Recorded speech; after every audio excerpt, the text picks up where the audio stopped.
Hi, it's Leslie Stalker. We're back with part 3 of our videos where we take a project from start to finish.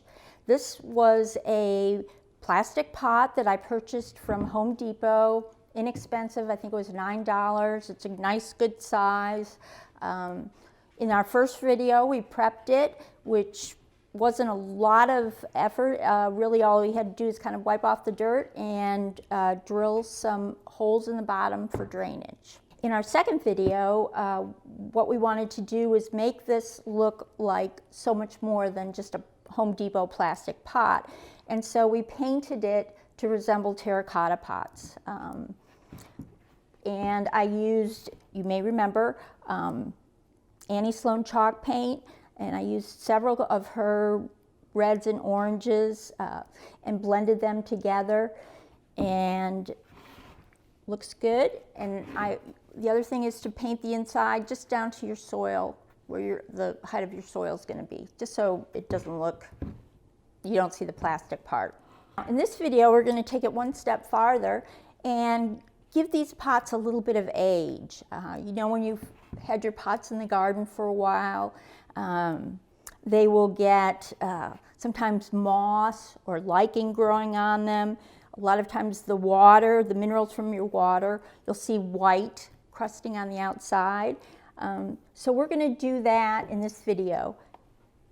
A lot of times when I finish and add those extra touches, you use wax, but anything that stays out in the elements, do not seal with wax. It just doesn't work at all. So we're going to paint in the effects that we're talking about. So I've got my Annie Sloan chalk paints here. I'm looking for blue, greens, more green than any kind of a shade of blue.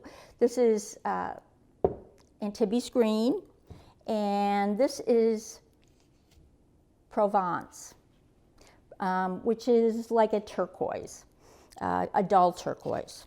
So I'm going to pour a little bit of each of these paints on my plate. Don't need much. And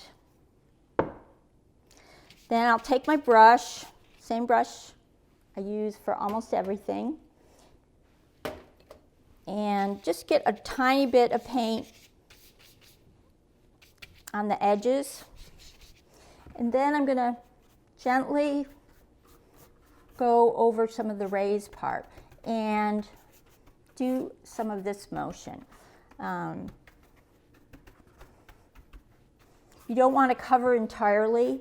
You're just going to want, just the way things will grow where moisture is, you want to add it maybe just to the edges, around the side.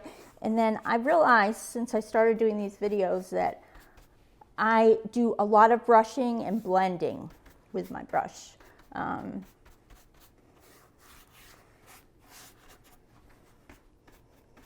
So we're going to do that.